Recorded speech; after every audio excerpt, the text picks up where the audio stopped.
And next we have another awesome presenter, and that's our County Judge, Nelson Wolff.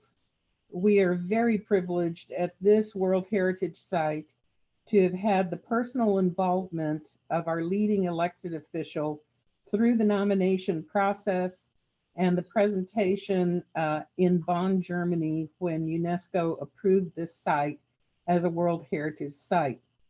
Today, he's going to provide us with his insights as the leading elected official locally and why he chose to support this effort and continues to support it today.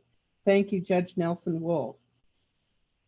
Thanks, Betty. And first of all, let me thank you for the leadership you provided to the county and also to the Bexar County Historical Commission. We started working on this 9 years before we finally got the designation. Spent a lot of time with Salazar, the Secretary of the Interior, and did a huge amount of work bringing international groups here to explain to them about the missions. The county's $200 million investment in the mission reach of the river provided a front door to the missions rather than a back door. With the portals that we built and the entranceways we built, we see people walking the river now, entering the missions from the river as well as also from the street. There's a number of organizations that we need to thank for maintaining and making sure we're doing the right thing with the great historical sites that we have. First of all, let me thank the River Authority, who will be keeping up the river part and the entrance to that into our Parks Department, Bexar County Parks Department, and the work that they will be doing in helping that. The National Park Service is protecting our missions. The city of San Antonio has done a wonderful job in providing safety around the missions in terms of their zoning so that they won't be encroached on. And so it's been a really, really major effort of various different entities to make sure we protect what we got and take care of what we got. I'm really excited about what's happening at the Alamo, and you will hear more about that. The county commissioners voted to put in $25 million to the restoration of the Alamo and the new museum that would be built. We think it's going to be a very exciting and important part to downtown where people will understand the history of what happened at the Alamo, certainly the focus on the Battle of 1836, but also understand all of the other history of the Alamo. It actually started on San Pedro Creek in 1718, and then eventually morphed into a fort and became the Alamo, and then the battle that we know about. So we're making great strides in making sure that we emphasize the whole history of the Alamo, and that we do the restoration in a proper way, and then having a museum that will represent all of the ethnic groups of Bexar County that participated in the Alamo through various different ways. So the $25 million we're investing, we think is going to be a big effort toward making the central city focus on history. And I'm so glad that the visitors is now advertising our culture and our history instead of people drinking tequilas in bars along the river. So I think that's much more meaningful about us, and will in the long term bring more visitors to see us. And so I'm very appreciative of how they're presenting that. It was a very exciting day when we went to Bonn, Germany, and at the time Mayor Taylor was mayor, and we sat on the floor and listened to some of them get rejected, some of them get delayed. And then when San Antonio was accepted as the World Heritage designation, the mayor and I made a few remarks, and out of all the ones that we watched, we got more applause than anybody did, and people just came up. They didn't do that with the others. And I think that had a lot to do with our Hispanic or Spaniard influence here, the many countries around the world that look to San Antonio. And now we see the Visitors Bureau really focusing on what's important at San Antonio. And I'm just so pleased to see the difference in the direction in which SA Visit is going. So we all just need to be vigilant and make sure we take care of what we got, and to focus with international visitors in our state and nation to explain what San Antonio is about and let them see our cultural heritage and understand what a great city we are. So thank you very much for everybody working so hard on this. So Ken McGlamery runs the Bexar County Park operations. He'll be speaking next. And I want to mention that Judge Wolff inadvertently did not mention that he also invested $200 million in the ecosystem restoration of the San Antonio River along the Mission Reach in order to enhance the World Heritage Site. Ken.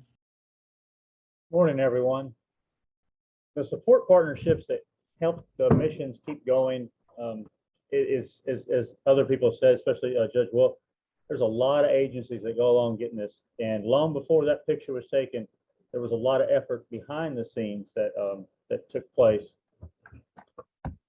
Okay, we're in close proximity to each other. As you can see on the map, Mission San Jose, and to the right there is Padre County Park, Mission County Park, and right off at the Mission reach of the river, as Judge Wolff was talking about. And then just above this is the Mission Marquee Plaza. That's the city of San Antonio. There's a lot of different agencies that work together on this. We're all really close together, and we're unique in that we have all these different agencies working together. Well, how do we hold it all together? Well, these are some of the agencies.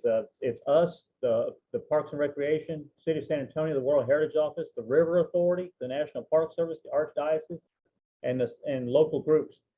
There are so many local groups that love the missions out here. I couldn't list them all. I, take well over my time to talk about each and every one of them.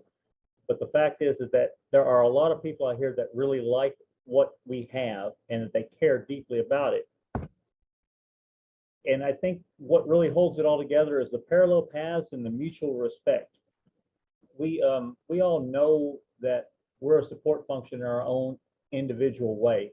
We all bring something to the table and we recognize that from each other. And I think we all know of the effort it took to keep the missions here. We had to stop road construction way back in the day, saving the granary, rebuilding of the Indian quarters, and we all need each other.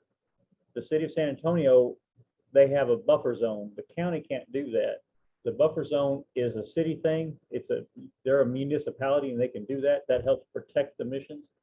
We have a view shed that comes from our park, across our park, off the San Antonio River to see the National Park Service missions. We all have to be in it together. There was a lot of work to get this established as a state park, and then the transition to the National Park Service, and finally the designation of the World Heritage Site. And it's all the groundwork that was done by people such as yourself, Betty, and Judge Wolff, and a lot of other people on the way that helped get this site where it is today. You just can't say enough about the work that went into it. Some of the work that goes into it today is something the World Heritage Festival. The city puts it on. It's produced by the city. It takes place in Bexar County Parks. The River Authority, we do it on the Mission Reach Trail. They have National Parks has their staffing, and you can visit each of the missions. That's just the spirit of cooperation that we have going here. And even when there are things such as government shutdowns, the county still gets in there and helps where we need to. During recently a government shutdown, the Bexar County Parks, we went in there and cleaned the restrooms. And the reason we could do that is actually because since 1920, where the road was supposed to go through, the county purchased that property, and then it was stopped. But we still own that right in the middle of the San Jose compound. So technically, it's still a Bexar County park. And we went in there and took care of it. And we did that because we want people to come back. We want people to enjoy the parks. It's all about visitation and tourism and showing what we have here and taking care of it. And the spirit of cooperation, I just can't say enough about that. The World Heritage Festival, back to that, it's a 7-event festival over 4 days, and it's held at various locations. It's an art festival. It has a celebratory mass, and there's a walk, run, bike ride. And you get to see all missions, all of the missions, including Alamo, which the county has given $25 million for to help redo in one day. And then I think that spurs a lot of activity and it spurs a lot of thinking, and it helps people realize how good we have it here. So I'm just really happy to be part of this team, and I work with a great bunch of colleagues, and I appreciate everybody's efforts in preserving this. Thank you.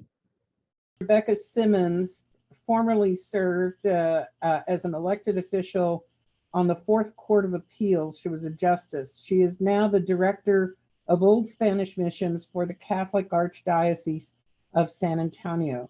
So all those interested in the separation of church and state, here we go. All right. I'm Rebecca Simmons. I'm representing the Archdiocese here today, and I'm happy to speak to you about our World Heritage Management. I think it's really unique. You've met some of our partners already, but I'm going to focus in on our partnership with the national parks. Now, Betty has already alluded to the fact that we are a church. The Archdiocese actually owns 4 of the mission church structures and much of the surrounding land around it. So preservation is key to the Archdiocese, but even more importantly is the care of the faithful. 4 of these mission churches are active, vibrant parishes. So they have the celebrations that these missions were built for. There are masses, there are weddings, there are baptisms, there are processions. Everybody likes a good church festival.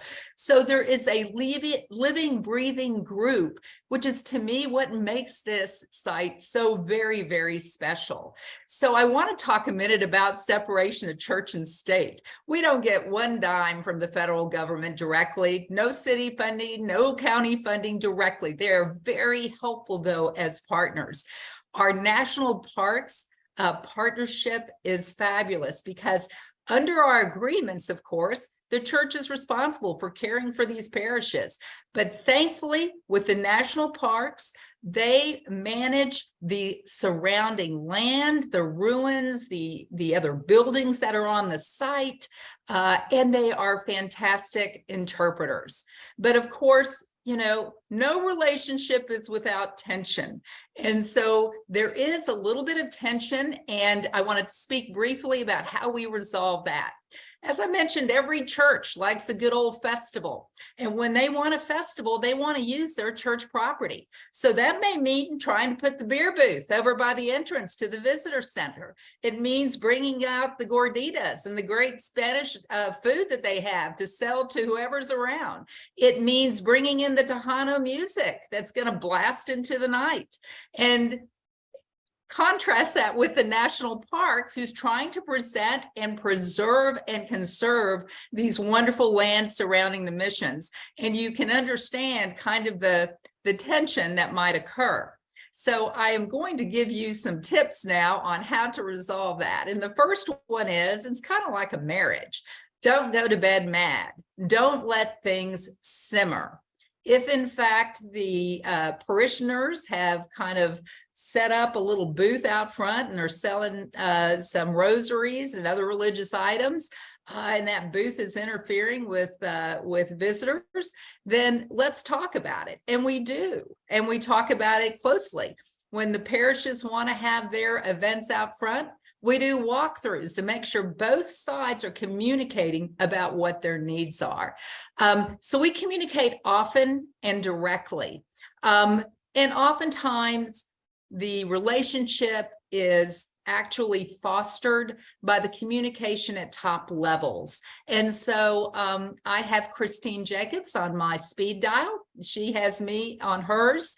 And so we have lots of instances when we have direct calls on situations that arise at the missions, because the national parks is also concerned with the security of these sites. And we have a lot of incidents that occur down there. Finally, don't believe everything you hear. So when one of the parishioners tells me that, you know, national parks is barring the door and nobody can get in the church, I know to call. I don't accept it at face value. There's probably a very good reason that they are out there probably trying to secure the building because they've had a complaint that someone's trying to break in. So we often communicate with them on that level. We communicate with all of our partners and we enjoy all of our partners. So I do want to finally wrap up and tell you how we have a partnership with a wonderful group of people over in Santiago, Spain. So we will be connecting with them and providing credit to them for the Santiago Walk in Spain. So expect a lot more pilgrims to come to our wonderful missions, to make their trek all the way downtown to the cathedral and the Alamo. And so thank you for your consideration. I look forward to seeing you at the missions. Thank you so much. Colleen Swain is the City of San Antonio's representative director of the World Heritage Office and plays a critical role in everything surrounding the missions. Colleen. Thank you, Betty. And thank you, Rebecca. As you can see, we're a passionate group of people about our missions. I grew up in San Antonio and I had the pleasure to grow up near Mission San Jose and go to church there. My daughter's been baptized there. So I've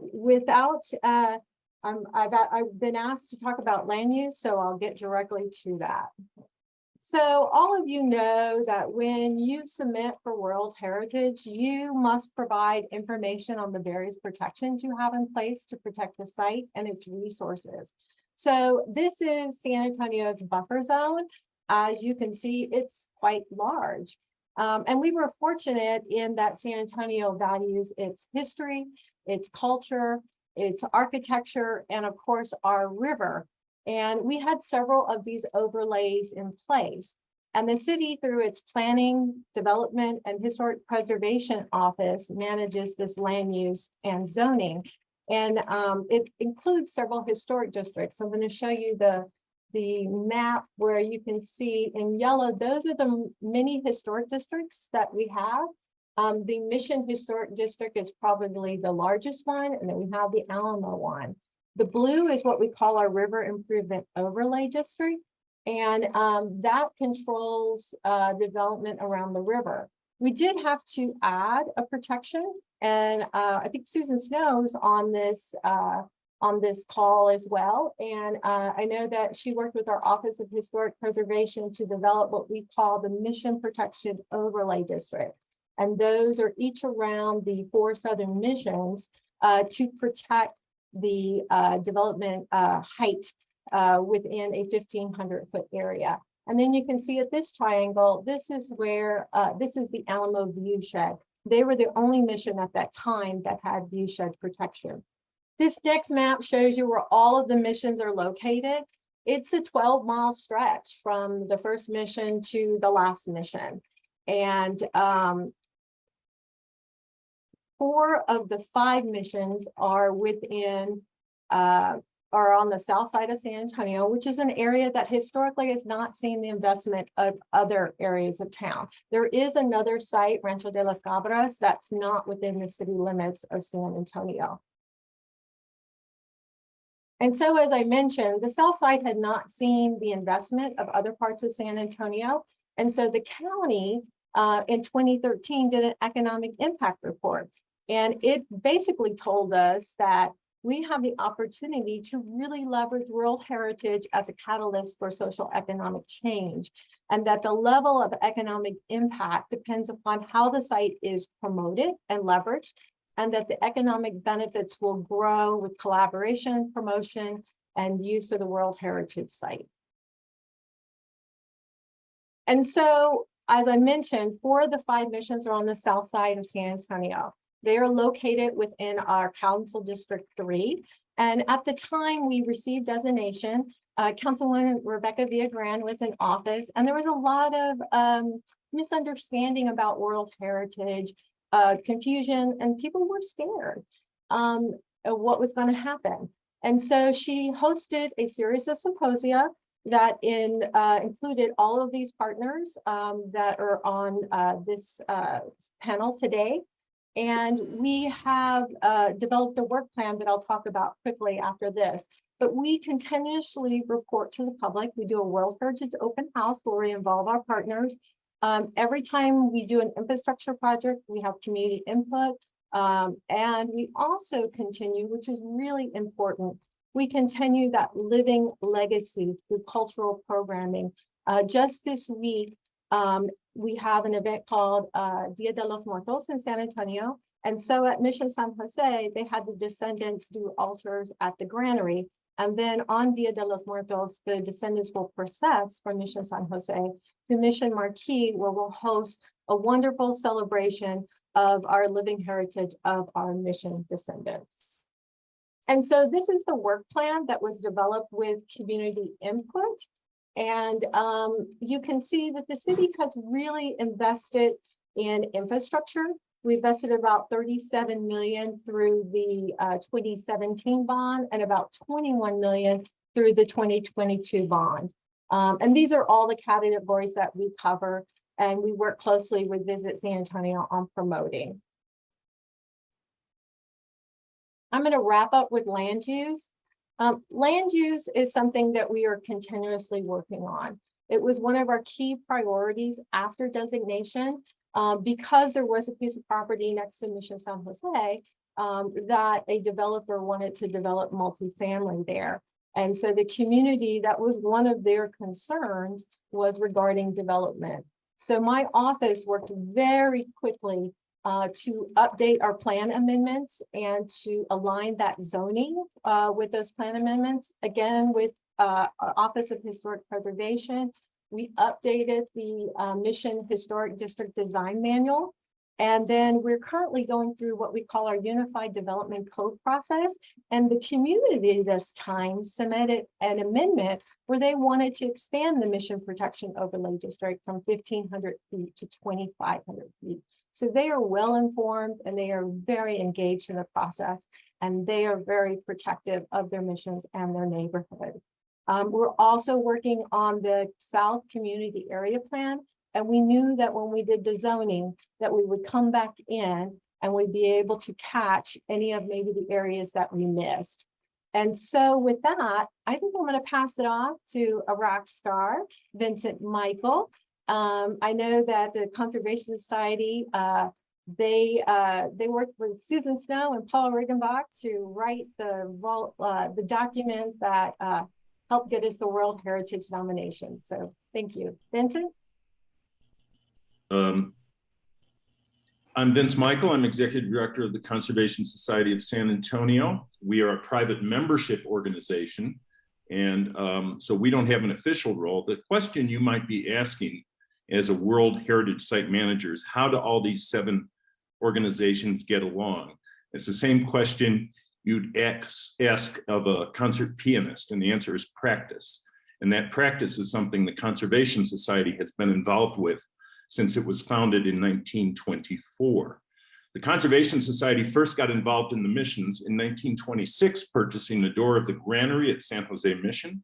We were then extremely involved. We actually purchased and restored the granary, which had lost its roof. We got involved in the restoration of the Mission San Jose Church itself. Again, a private membership organization, 13 ladies who got together in 1924. But as Ken was saying, you know, these organizations have parallel paths and mutual respect. So we were essential for bringing together a lot of entities. The acequia system, the missions are World Heritage, not just because of the churches, but because of the landscape and because of the people. The Conservation Society got involved in the acequias, both the San Juan Ditch, which was restored, and also purchased the Espada Aqueduct, land around the Espada Aqueduct at one point in history. We were instrumental in bringing together the entities for the first time in 1941. That practice then, over the next 40 years, allowed the Conservation Society, which did a lot of lobbying at the federal level, to help create the national park in 1978. So by the time you get to 2006 and someone stands up in a Conservation Society board meeting and says, why don't we list the missions as World Heritage?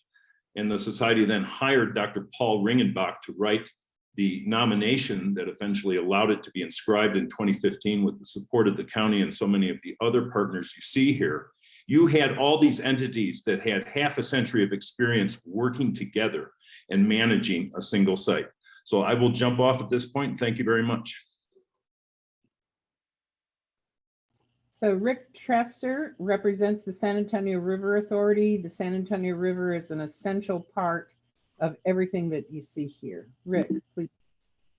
Yeah, thank you, Betty. Good morning, everybody. The River Authority is really proud to be part of this project and aligned with all these great organizations that helped us achieve the World Heritage Organization designation. So part of that process, we heard that one of the highlights of our application was the river really tied, the river restoration really tied the project together to have access to the missions and really allow people to interact with the river and go from the missions to the river and vice versa through the restoration project. So I'll talk about that a little bit more in a minute. But the River Authority, our mission is we're committed to safe, clean, and enjoyable creeks and rivers.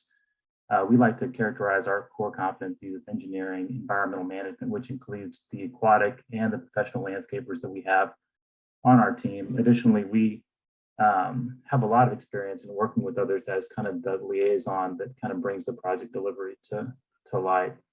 Additionally, I think one of the things we've really tried to add value in terms of the community is the stakeholder management. Colleen and others have talked about how we've all worked together and we've all facilitated a very collaborative process where people in the community and other organizations had an opportunity to contribute to guiding us into what were the important aspects of projects and then how we manage the sites going forward. So with that said, I'll kind of dive into a little bit of the safe, clean, and enjoyable aspects of the River Authority. So I think a big significant event was in 1946, there was a significant flood in the area that really highlighted the vulnerability to flooding for the San Antonio area that obviously had an impact on all the community. And so in 1954, Congress authorized a flood protection project that channelized 31 miles of creeks and rivers. And so from that process, we really had nearly 40 years of protection against the flood aspect. But then 40 years later, like I mentioned, in 1998, there was a committee that stood up that really talked about the restoration of those channels and river. But I'll get to that here in a second. The next thing I want to highlight is kind of the clean aspect of the River Authority. So we really try to act more holistically in terms of our ability to respond not only to our flood control responsibilities, but also the environmental components of our organization that help focus on water quality and the ecosystem and the habitat diversity for the creeks and rivers. So that's really been a core part of our organization where we've really tried to tie all of our aspects of our service to the district. And so I'll jump right in the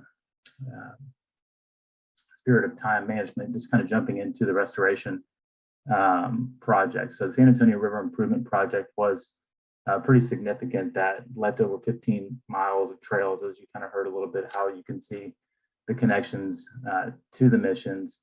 And our contribution to the project really is the project management. As mentioned earlier, nearly $200 million by the county, city contributed through the property and other coordination. But where that really came together, where we delivered the project and the River Authority took over the operation and maintenance of that. So just to kind of give you some context, the Mission Reach project has nearly 594 acres of property, 8 miles of river length. It includes aquatic habitats and riffles, runs, pool sequences, et cetera, that have portals to the missions. Additionally, the northern urban section of it, which we call the Museum Reach, is 19 acres, excuse me. So at the end of the day, when these projects came online, in coordination of the city, the National Park Service, the county, et cetera, we linked up over 2,000 acres of land that helped make up this site. So pretty significant contribution. And as I kind of tie back to the operation and maintenance, we've got a very experienced professional landscape crew that helps support the operation and maintenance to keep these trails safe and operating well.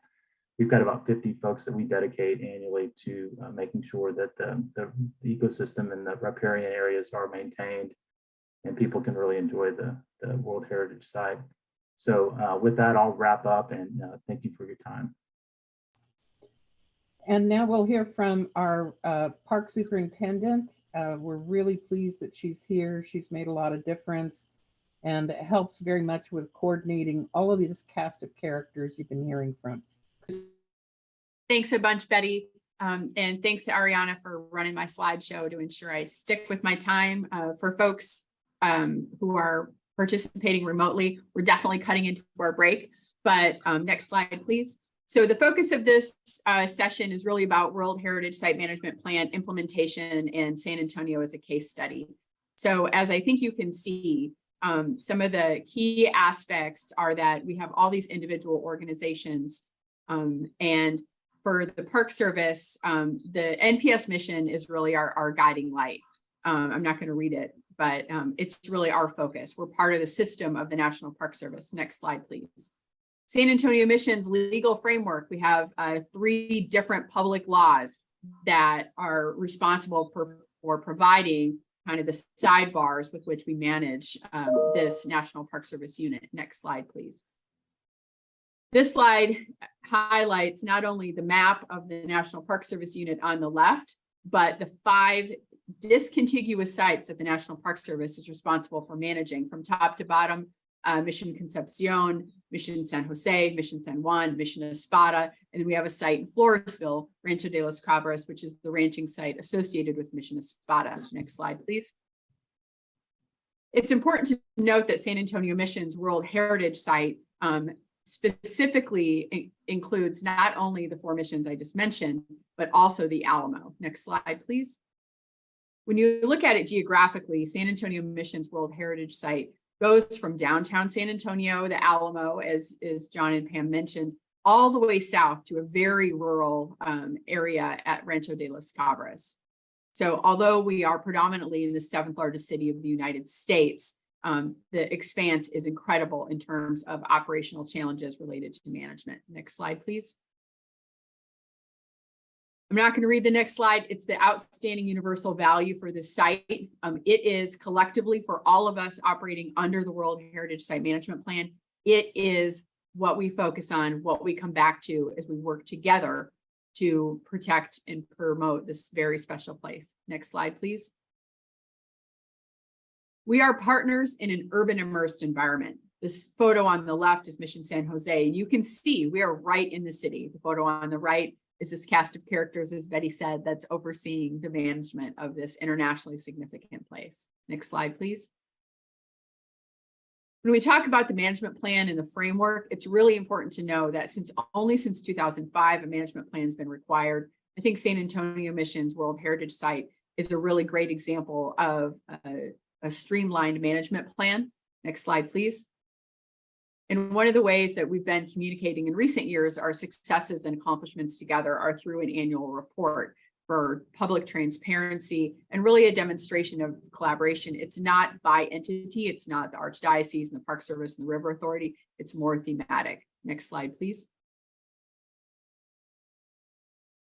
At the end of the day, from the National Park Service standpoint, we really focus on integrity and authenticity. Some of the photos on this slide show it's everything from active parishes, mission descendants for whom the missions are home. It's site protection. It's historic preservation. Next slide, please. And also the importance of community engagement, working with youth, working with interns, working with the San Antonio Airport, working with all of our partners to ensure that not only are we protecting this special place, but that we are also investing in our next generation of World Heritage Site stewards, everything from dirt under your fingernails, working with the acequias, all the way to helping to teach classes to educate the next generation of stewards. Last slide, please. With that, thank you so much on behalf of the team of San Antonio Missions National Historical Park. I'm going to turn it over to Betty. We have just a few minutes for a couple of questions. Thank you so much. Thank you. So here is one question. How does the group communicate to reach consensus on issues and operations when there are apparent competing interests? So I want to throw this to Rebecca Simmons and Christine Jacobs and Ken McGlamery. I think that, as Rebecca had said earlier, it's direct communication. And we also know that, you know, if someone's saying something that there is an issue here, that there's a legitimate need, we do our due diligence. We go conduct a site visit. We see the barrier. We go over, around it, under it. And then when one gets on the other side, we reach that arm back across and pull them across and we get the project done, or we figure out a way to get past it and everybody's happy. I would Rebecca? certainly, yeah, I know. I would certainly concur with that. I am able to get on the phone with any of our partners, and also we have meetings in person, and those are also very important. It's important to know who has kids. It's important to know, you know, more about people than just the fact that they're, you know, workers for the city or Archdiocese or whatever. So developing relationships is what's important to me. The only thing I will add to that is the tension that someone mentioned earlier. We have a very healthy tension, and I think a mutual respect for the individual missions we have. And I really think emphasizing that we really all have the same end goal in mind. We just might have some different strategies for how we get there. Thanks, Betty. Sure. So for Colleen Swain and Christine Jacobs, this question is, how does this group communicate to the community the accomplishments that are identified in the site's World Heritage Site Management Plan? So as Christine said, she started doing an annual report, and so we do that. We also meet regularly, the management group, to update that management plan. We host a variety of community events. We do the World Heritage Open House. Public meetings are a part of everything that we do. And we work well with all of our partners to do that. Christine, you get the final word. We are out of time after you finish. Thank you. Absolutely. I'll keep it to 30 seconds. The other piece I would say is it's really boots on the ground. It is literally standing in the acequias next to the people whose property about it. It is going to the neighborhood community meetings for example, the Mission San Jose Neighborhood Association. It is those on the ground personal relationships. It is working alongside mission descendants for History and Genealogy Day. It is really, really absolutely those relationships that make all of this work. And Betty, I want to thank you for moderating this session.